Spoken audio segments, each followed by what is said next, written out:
Hoje vamos dar continuidade à leitura do livro de Daniel, capítulos 4 a 6. Daniel 4. O rei Nabucodonosor, aos homens de todas as nações, povos e línguas que vivem no mundo inteiro, paz e prosperidade. Tenho a satisfação de falar-lhes a respeito dos sinais e das maravilhas que o Deus Altíssimo realizou para mim. Como são grandes os seus sinais, como são poderosas as suas maravilhas. O seu reino é um reino eterno, o seu domínio dura de geração em geração. Eu, Nabucodonosor, estava satisfeito e próspero em casa, no meu palácio. Tive um sonho que me deixou alarmado. Estando eu deitado em minha cama, os pensamentos e visões que passaram pela minha mente deixaram-me aterrorizado. Por isso decretei que todos os sábios da Babilônia fossem trazidos à minha presença para interpretarem o sonho para mim. Quando os magos, os encantadores, os astrólogos e todos os adivinhos vieram, contei-lhes o sonho, mas eles não puderam interpretá-lo. Por fim veio Daniel à minha presença e eu lhe contei o sonho. Ele é chamado Beltesazar, em homenagem ao nome do meu Deus. E o espírito dos santos deuses está nele. Eu disse: Beltesazar, chefe dos magos, sei que o espírito dos santos deuses está em você, e que nenhum mistério é difícil demais para você. Vou contar-lhe o meu sonho, interprete-o para mim. Estas são as visões que tive quando estava deitado na minha cama. Olhei, e ali diante de mim estava uma árvore muito alta no meio da terra. A árvore cresceu tanto que a sua copa encostou no céu. Era visível até os confins da terra. Tinha belas folhas, muitos frutos, e nela havia alimento para todos. Debaixo dela, os animais do campo achavam abrigo, e as aves do céu viviam em seus galhos. Todas as criaturas se alimentavam da árvore. Nas visões que tive deitado em minha cama, olhei e vi diante de mim uma sentinela, um anjo que descia do céu. E ele gritou em alta voz: derrubem a árvore e cortem os seus galhos. Arranquem as suas folhas e espalhem os seus frutos. Fujam os animais de debaixo dela e as aves dos seus galhos. Mas deixem o toco e as suas raízes presos com ferro e bronze. Fique ele no chão, em meio à relva do campo. Ele será molhado com o orvalho do céu e com os animais comerá a grama da terra. A mente humana lhe será tirada, e ele será como um animal, até que se passem 7 tempos. A decisão é anunciada por sentinelas.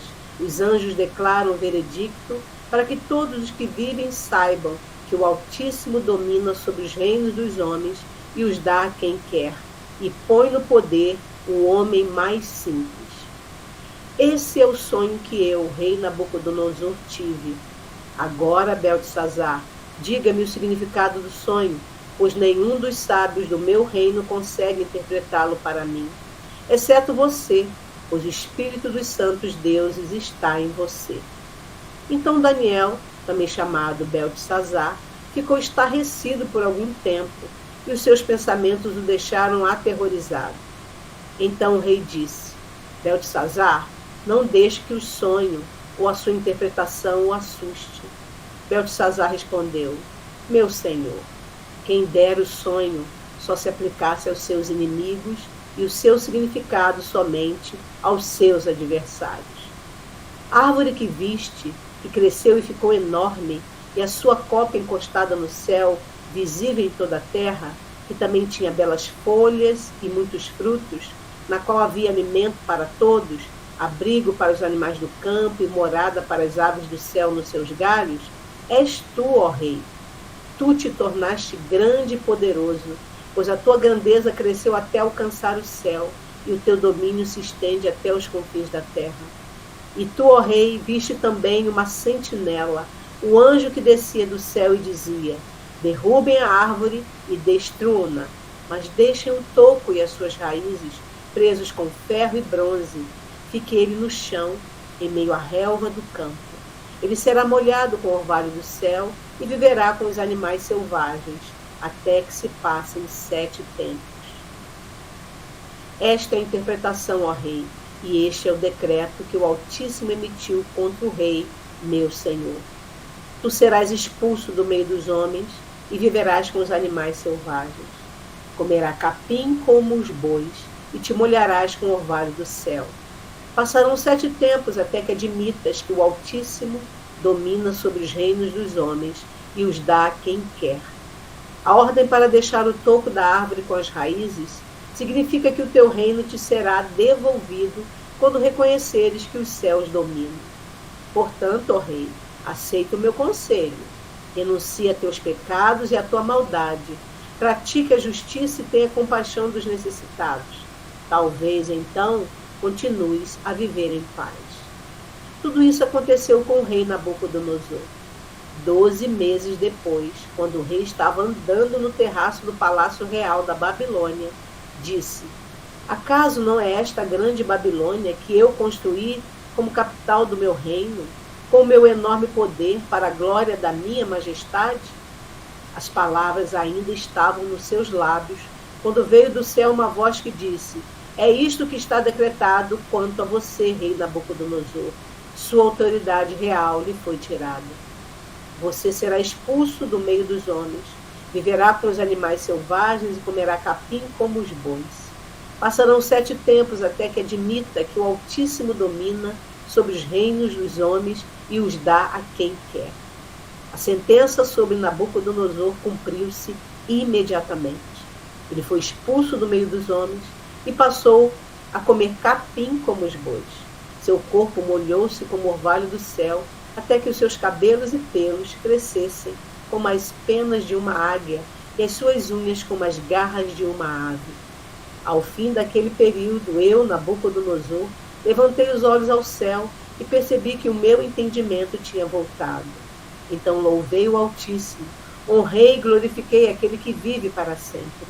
O seu domínio é um domínio eterno, o seu reino dura de geração em geração. Todos os povos da terra são como nada diante dele.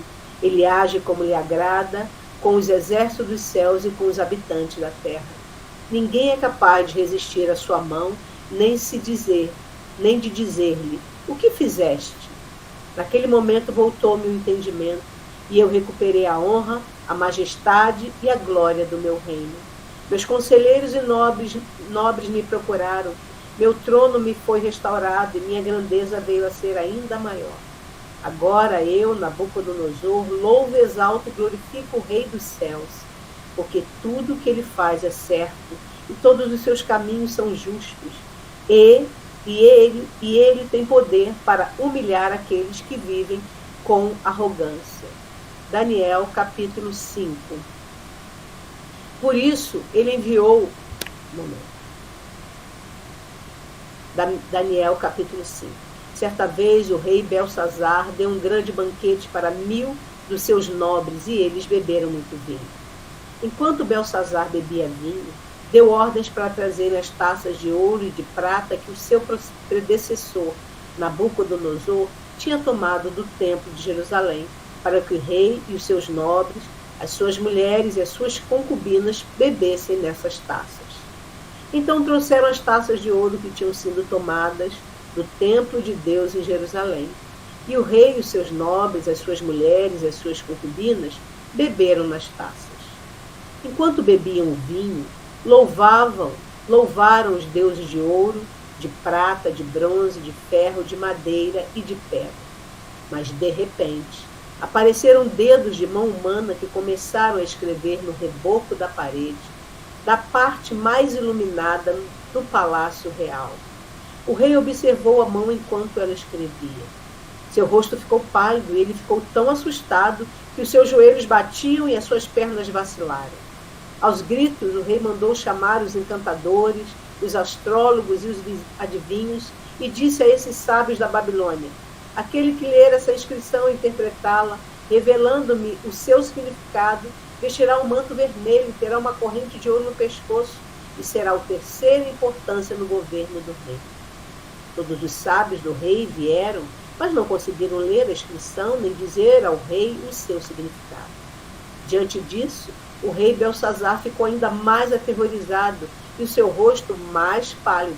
Seus nobres estavam alarmados.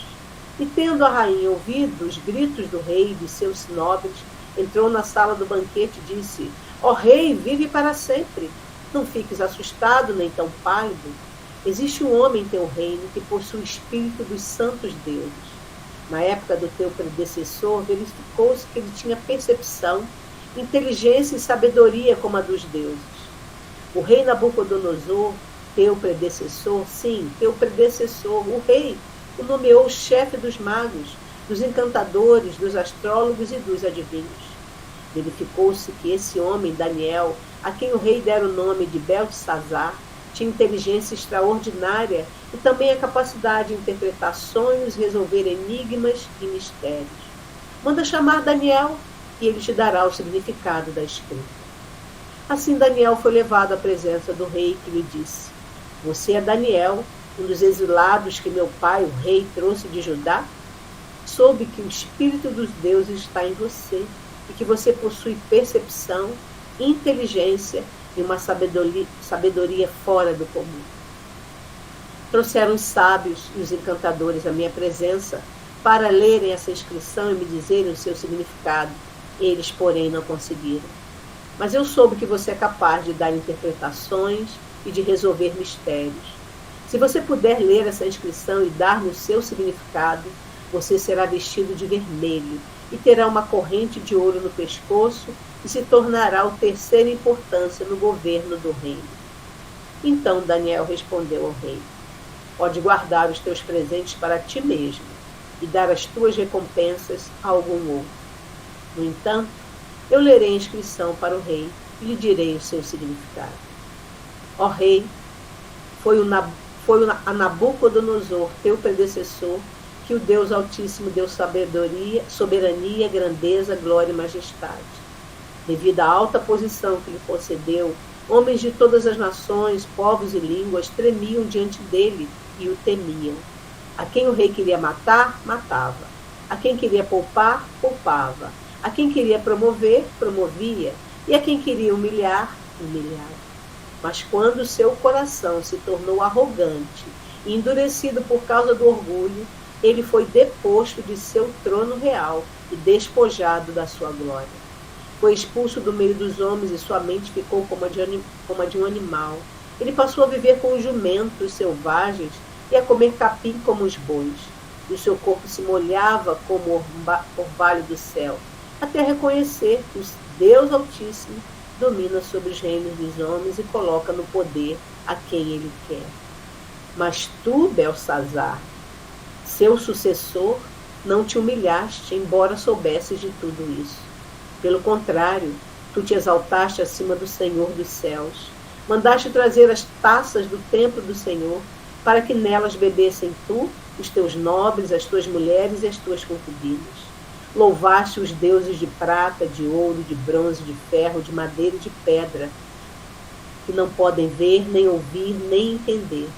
Mas não glorificaste o Deus que sustenta em suas mãos a tua vida e todos os teus caminhos. Por isso ele enviou a mão que escreveu as palavras da inscrição. Esta é a inscrição que foi feita. Mene, mene, tekel, parsin. Este é o significado dessas palavras. Mene, Deus contou os dias do teu reinado e determinou o seu fim. Tekel, foste pesado na balança e achado em falta. Peres, teu reino foi dividido e entregue aos medos e persas. Então, por ordem de Beltesazar, vestiram Daniel com um manto vermelho, puseram-lhe uma corrente de ouro no pescoço e o proclamaram terceira importância no governo do rei.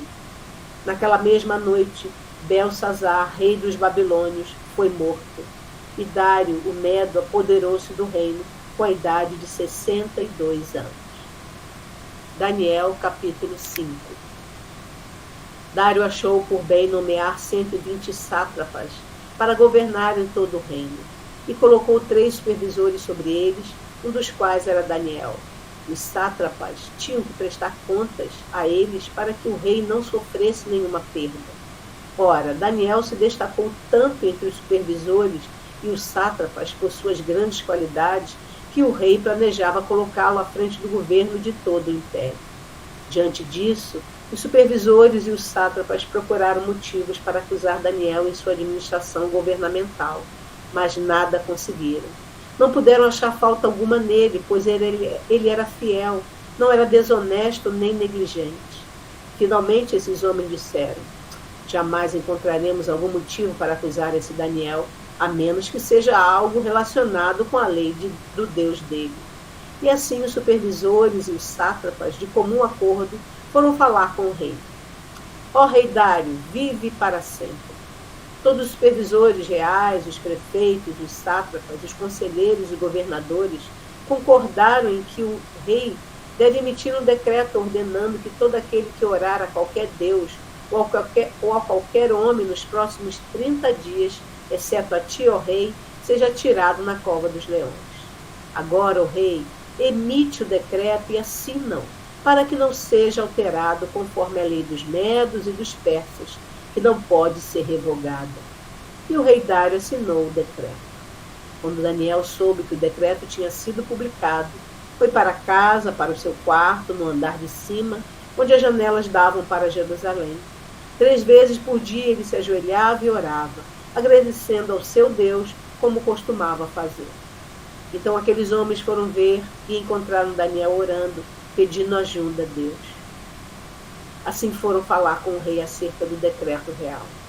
Tu não publicaste um decreto ordenando que nos próximos 30 dias tudo aquilo que fizesse algum pedido a qualquer deus ou a qualquer homem, exceto a ti, ó rei, seria lançado na cova dos leões? O rei respondeu: o decreto está em vigor, conforme a lei dos medos e dos persas, que não pode ser revogado.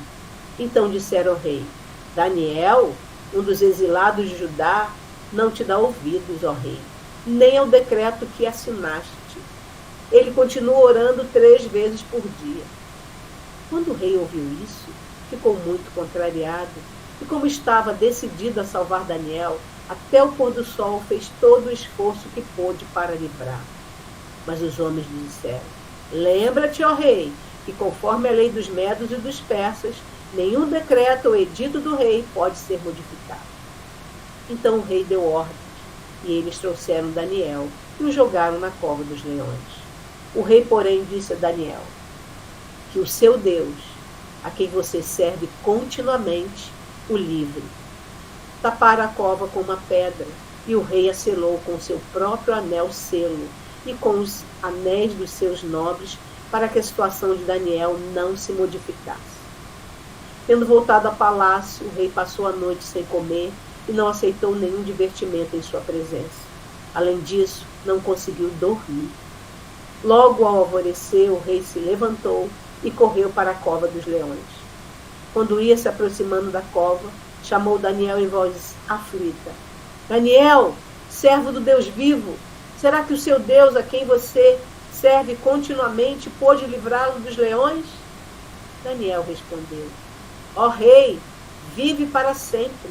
O meu Deus enviou o seu anjo, que fechou a boca dos leões. Eles não me fizeram mal algum, pois fui considerado inocente à vista de Deus. Também contra ti não cometi mal algum, ó rei. O rei muito se alegrou e ordenou que tirassem Daniel da cova. Quando tiraram da cova, viram que não havia nele nenhum ferimento, pois ele tinha confiado no seu Deus. E por ordem do rei, os homens que tinham acusado Daniel foram atirados na cova dos leões, juntamente com as suas mulheres e os seus filhos. E antes de chegarem ao fundo, os leões os atacaram e despedaçaram todos os seus ossos. Então o rei Dário escreveu aos homens de todas as nações, povos e línguas de toda a terra: paz e prosperidade. Estou editando um decreto para que nos domínios do império os homens temam e reverenciem o Deus de Daniel, pois ele é o Deus vivo e permanece para sempre. O seu reino não será destruído, o seu domínio jamais acabará. Ele livra e salva, faz sinais e maravilhas nos céus e na terra. Ele livrou Daniel do poder dos leões. Assim, Daniel prosperou durante os reinados de Dário e de Ciro, o persa. Vamos agora para o Salmo 144.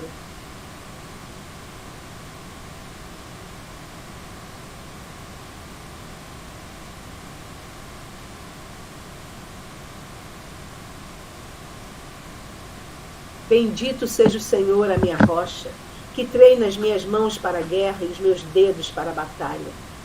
Ele é o meu aliado fiel, a minha fortaleza, a minha torre de proteção e o meu libertador. É o meu escudo, aquele em quem me refugio. Ele subjuga a mim os povos. Senhor, que é o homem para que te importes com ele? Ou o filho do homem para que por ele te interesses? O homem é como um sopro, seus dias são como uma sombra passageira. Estende, Senhor, os teus céus e desce. Toca os montes para que fumeguem. Envia relâmpagos e dispersa os inimigos. Atira as tuas flechas e faz-os debandar. Das alturas, estende a tua mão e liberta-me. Salva-me da imensidão das águas, das mãos desses estrangeiros, que têm lábios mentirosos e com a mão direita erguida juram falsamente. Cantarei uma nova canção a ti, ó Deus. Tocarei para ti a lira de 10 cordas, para aquele que dá vitória aos reis, que livra o seu servo Davi da espada mortal. Dá-me libertação, salva-me das mãos dos estrangeiros que têm lábios mentirosos e que, com a mão direita erguida, juram falsamente. Então, na juventude, os nossos filhos serão como plantas viçosas e as nossas filhas como colunas esculpidas para ornar um palácio. Os nossos celeiros estarão cheios das mais variadas provisões. Os nossos rebanhos se multiplicarão aos milhares, às dezenas de milhares em nossos campos. O nosso gado dará suas crias, não haverá praga alguma nem aborto. Não haverá gritos de aflição em nossas ruas. Como é feliz o povo assim abençoado. Como é feliz o povo cujo Deus é o Senhor. Aleluia!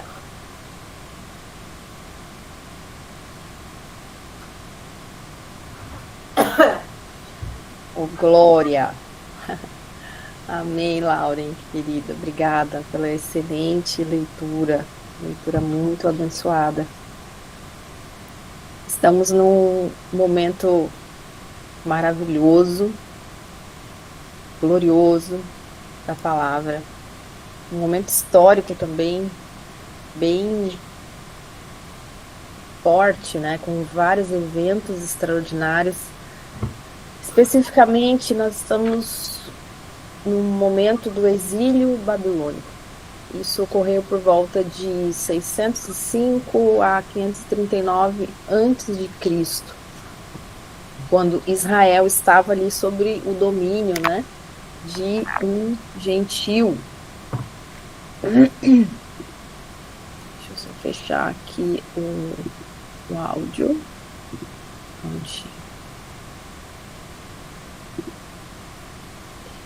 Então, Daniel, aqui, ele se torna um canal, um instrumento nas mãos do Pai, onde o Senhor ele vai revelar a sua soberania absoluta sobre os impérios mundiais.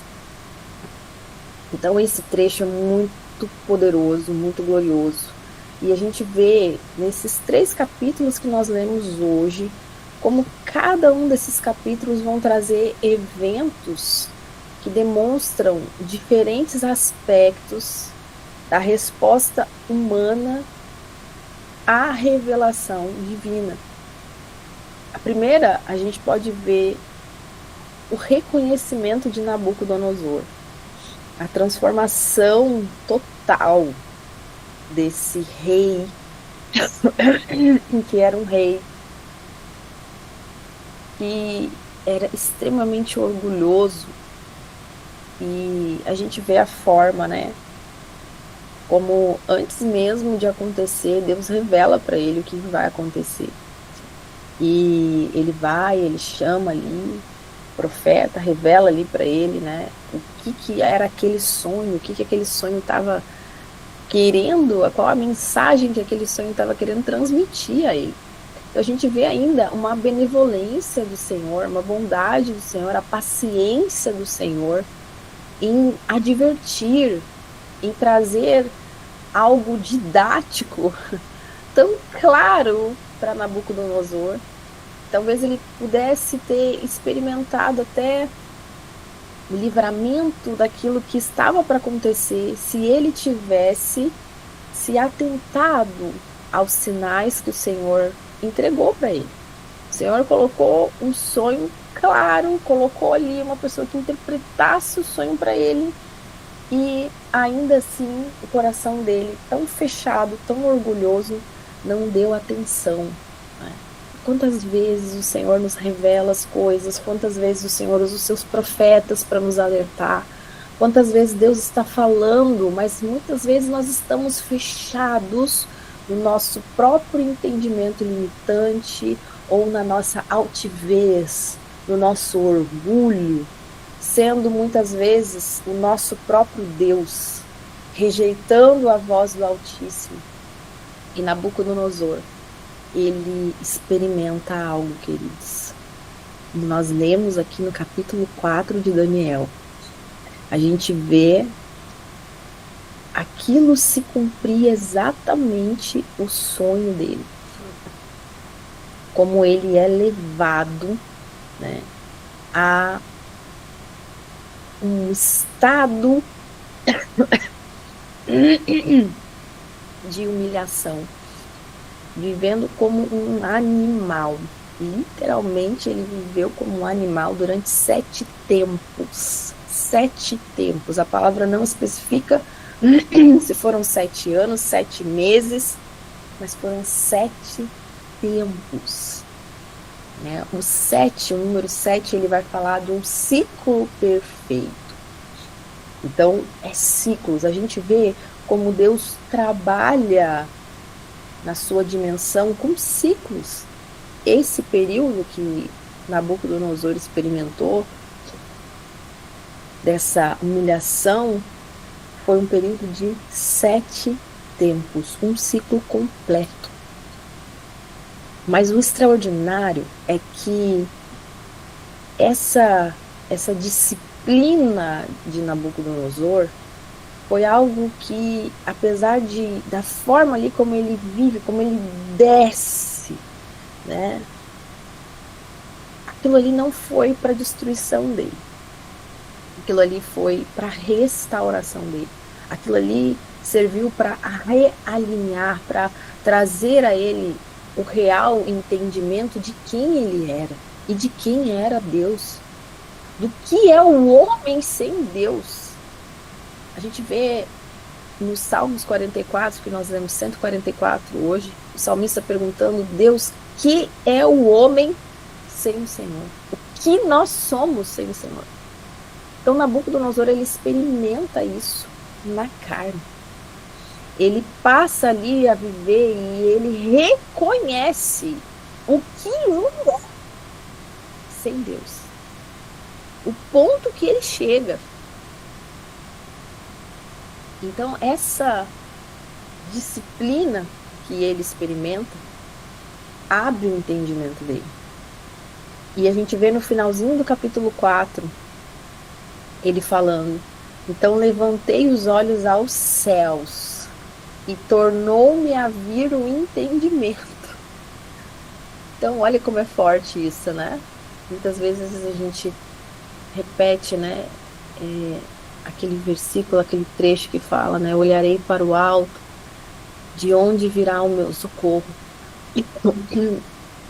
Aqui em Daniel a gente vê que Nabucodonosor, nesse momento de total humilhação, ele levanta os olhos. Quando que o entendimento chega até ele? Quando o entendimento retorna até ele, quando ele levanta os olhos aos céus. Isso é tremendo, extraordinário. Ali nesse momento, abre os olhos dele, abre o entendimento dele. E aí ele fala: e eu louvei e glorifiquei aquele que vive para sempre, cujo domínio é eterno, cujo reino é de geração em geração. Queridos, não há como você ser impactado pelo entendimento e você entender a sua situação, entender a sua real condição e entender o poderio, a soberania do Eterno, a beleza dele, a justiça dele, a realeza dele, a magnitude dele. Nesse momento não tem como você simplesmente se calar. É algo inerente. Os seus lábios ali, ele começa a adorar o Senhor. Imediatamente, quando o entendimento chega a ele começa a adorar o Senhor. Ele fala, eu glorifiquei aquele que vive para sempre. Porque quando os nossos olhos são abertos, nosso entendimento consegue enxergar todo o nosso ser, louva o Senhor. E no último versículo, Nabucodonosor ele fala, agora, pois eu, Nabucodonosor, louvo, exalto e glorifico ao Rei dos céus, porque todas as suas obras são verdadeiras e todos os seus caminhos são justos. Ele reconhece a justiça do Senhor. Ele não entra ali como uma vítima e culpando a Deus, nada disso. Ele reconhece todos os seus caminhos são justos. E ele sim tem poder e pode humilhar aqueles que andam soberbamente. Isso é extraordinário. Esse relato final aqui de Nabucodonosor é extraordinário. Então, nós vemos aqui uma confissão pessoal de um orgulho que foi vencido, o reconhecimento da justiça de Deus. Então, mostra que a disciplina de Deus, ela pode sim produzir o verdadeiro arrependimento. É tremendo, é extraordinário. Depois a gente vê no capítulo 5, Belsazar, aquele que veio depois de Nabucodonosor, reinou depois de Nabucodonosor. Ou seja, o reinado seguinte, muito próximo. Belsazar sabia o que tinha acontecido com Nabucodonosor, mas ele ignora isso. Ignora completamente isso. E nesse trecho do capítulo 5, inicia falando que Belsazar tinha dado um banquete. E nesse banquete eles bebiam muito vinho. E no momento ele manda que os seus servos trouxessem as taças do templo de Jerusalém, para que eles bebessem vinho naquelas taças. Então eles pegam elementos sagrados do templo de Jerusalém, as taças sagradas que eram usadas no templo de Jerusalém. Quando houve a destruição do templo, muitíssimos utensílios foram levados do templo para a Babilônia. E ele manda pegar as taças que eram usadas no templo para a adoração do Senhor. E eles enchem aquelas taças de vinho e adoram a outros deuses, era um banquete idólatra. Nesse momento, queridos, imagina você a cena. Uma mão, uma mão ali, humana, começa simplesmente, uma mão enorme, começa simplesmente ali, a escrever com o dedo, Mene, Mene, Tekel, Ufarsin. Ele fica ali desesperado, com medo sufocante. Todo mundo ali, imagina a correria, todo mundo fugindo, todo mundo com medo, todo mundo saindo. E ele chama alguém para decodificar aquilo ali. Ninguém conseguia discernir, ninguém conseguia entender. Até que falam de Daniel para ele. E ele manda então chamar Daniel para vir decodificar. E aí a gente vê a mensagem como ela é forte. Mene, Mene, contou Deus o teu reino. Contou Deus o teu reino e o acabou. Foste Tekel, foste pesado na balança e foste achado em falta. O farcinho, dividido será o teu reino e dado aos medos e persas. A gente vê aqui que Belsazar, ele literalmente bebeu da sua própria condenação. Nos mesmos vasos, nas mesmas taças sagradas que ele estava profanando, ele bebeu da sua condenação. Aquele ato de desprezo com as coisas do Senhor foi o símbolo do seu próprio julgamento. Daniel fala para ele sobre Nabucodonosor. Ele mesmo sabendo, ele despreza aquilo. Mesmo ele sabendo tudo o que tinha acontecido com Nabucodonosor, ele ignora aquilo. E ele conhecia as consequências da soberba. Belsazar conhecia as consequências da soberba. Mas ele escolheu o mesmo caminho do orgulho, da soberba, do desprezo das coisas do Senhor. Então foi uma profanação consciente. Ele sabia que ele estava usando as taças do templo para idolatria. Ele desprezou o conhecimento, ele ignorou as lições históricas recentes do reinado de Nabucodonosor. Então isso mostra que é uma rebelião deliberada. No verso 23 vai dizer que ele exaltou-se contra o Senhor dos céus. E naquela mesma noite o reino dele cai. Então, isso mostra para nós que existe um limite para a paciência de Deus contra a rebelião consciente. Entende? Então, esse homem aqui, ele tinha consciência do que ele estava fazendo. Ele sabia exatamente, ele escolheu exatamente se exaltar contra o Senhor. E aqui a gente vê um limite, a gente vê quando literalmente o Senhor faz ali uma mão enorme e ele vai e escreve ali o julgamento daqueles atos, daquela atitude de profanação com o templo, né, com aquilo que era sagrado do Senhor. Nada está alheio aos olhos do Senhor. No capítulo 6, a gente vê a fidelidade de Daniel. E agora Daniel, ele estava com mais de 80 anos quando ele foi lançado à cova. Ele já não era mais jovenzinho, né? Algumas animações, desenhos mostram ele bem jovem, mas aqui Daniel já estava com uma idade bem avançada quando ele foi lançado na cova. E mesmo diante ali de uma situação, né, onde aqueles que o lançaram tinham por certeza que a morte de Daniel ali era iminente, as orações de Daniel e a fidelidade dele mostra como o Senhor é fiel para com os seus. E a gente vê literalmente um milagre sobrenatural que leva Dário, foi o outro rei que veio depois de Belsazar.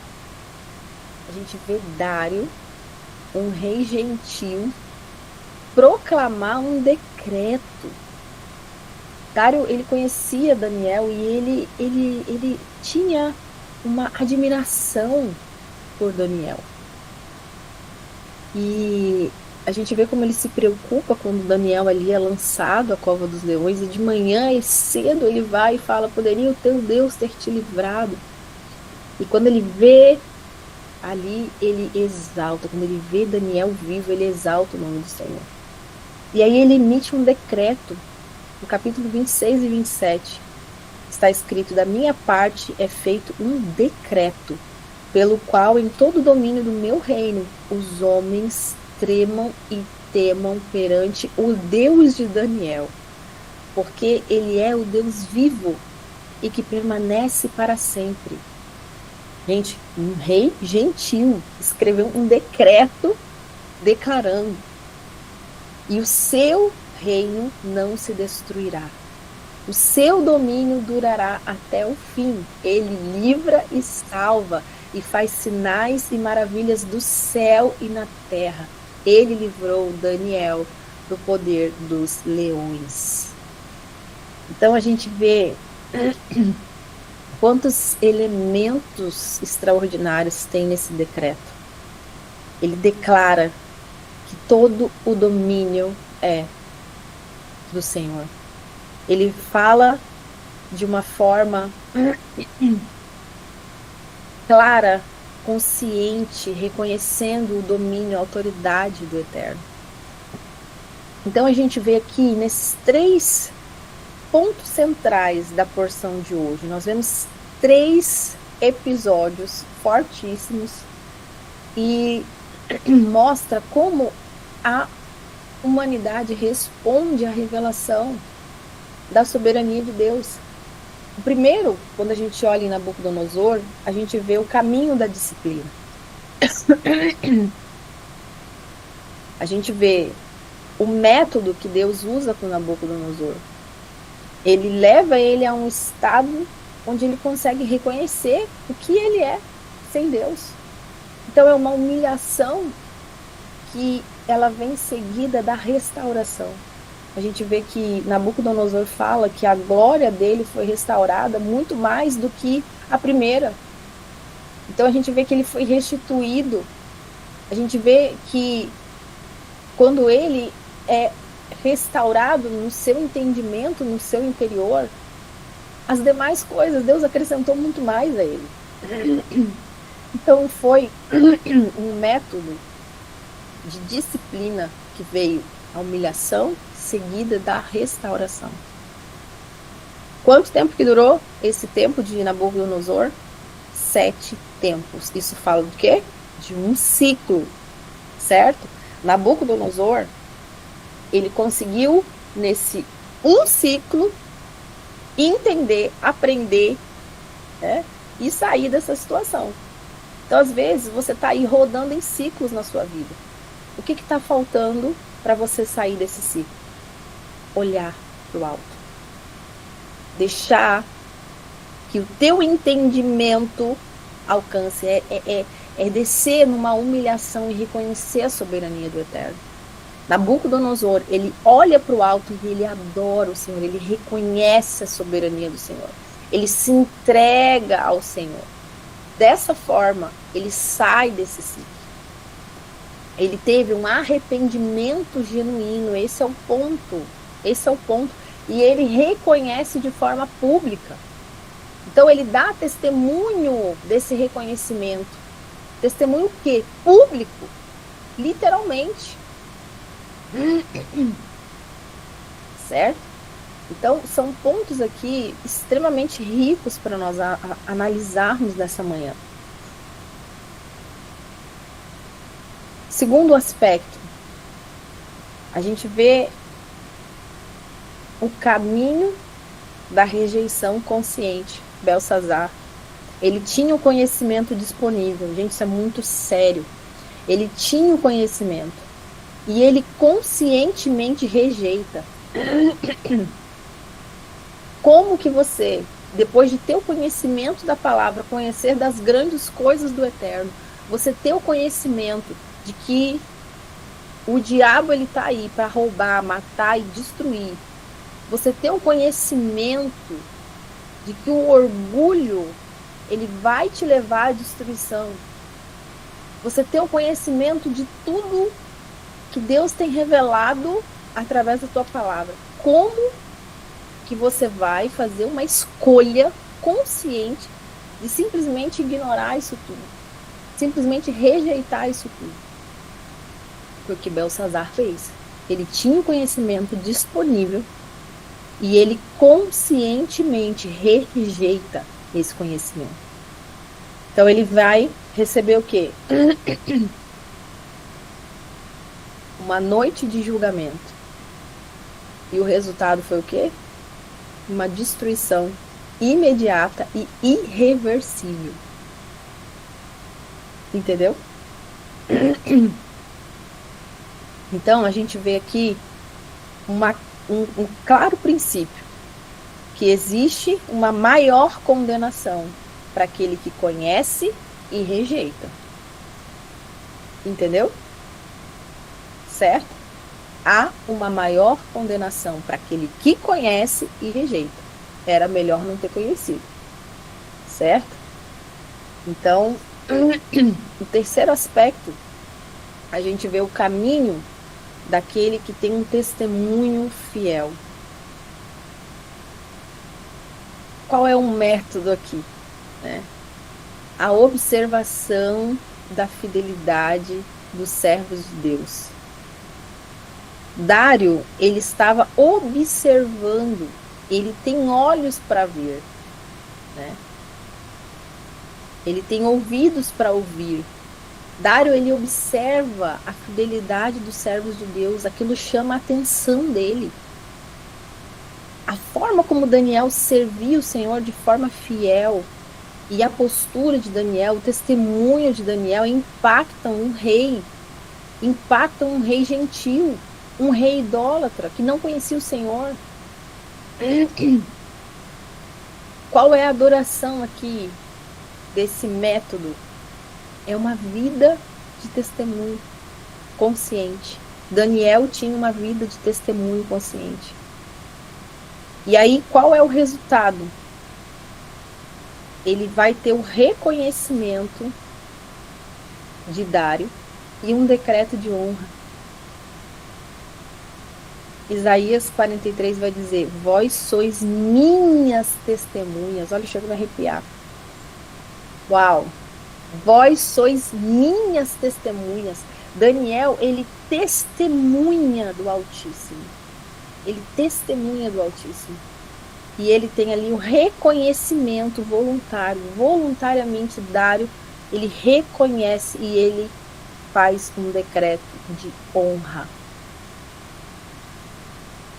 Então, a gente vê nesses aspectos que Nabucodonosor, ele vai experimentar a misericórdia disciplinadora. Deus humilhou para restaurar. Belsazar aqui vai representar uma justiça, demonstrando que, queridos, há um limite para a rebelião consciente. Entende? O nosso objetivo no Maná, o nosso objetivo com a palavra não é trazer uma palavra coach, mas é trazer a verdade. Não é trazer uma palavra que vá aguçar, que vá alimentar os comichões do ouvido. Não, a palavra ela precisa ser trazida de forma clara, porque é isso que nos dá vida, é isso que nos alinha, é isso que nos abre os olhos. Claramente nesse trecho de Belsazar a gente vê a justiça do Senhor sendo aplicada, porque há um limite para a rebelião consciente. Esse rei simplesmente profana elementos sagrados, ele fez uma rebelião, ele se exaltou contra o Senhor de forma consciente, e Deus deu um basta, há um limite. Deus é paciencioso, é misericordioso, mas há um limite para a rebelião consciente. E por final, Dário, ele vai representar essa graça através do testemunho, que a fidelidade dos santos, a fidelidade dos filhos de Deus, leva aos outros o conhecimento de Deus. A sua fidelidade ao Senhor, o seu testemunho, como nós lemos em Isaías, o Senhor fala: vocês são minhas testemunhas. O nosso testemunho, a nossa forma de vida leva aos outros o conhecimento de Deus. Isso é extraordinário. Isso é glorioso demais.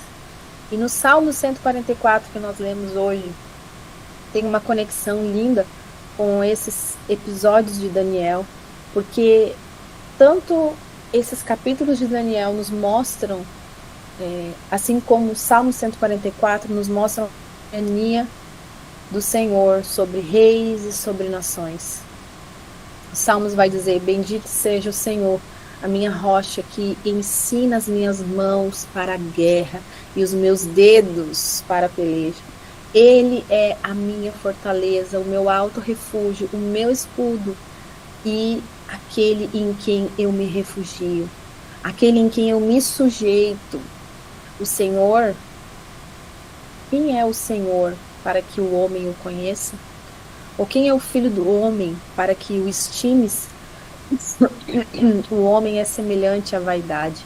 Os seus dias são como a sombra que passa. Estende a tua mão desde o alto e livra-me, salva-me das muitas águas e das mãos dos filhos estranhos. Glorioso demais, queridos. Glorioso demais. Nós vemos aqui esses salmos se alinhando, declarando a soberania do Eterno. Ele é soberano sobre todos os reis, sobre todas as nações.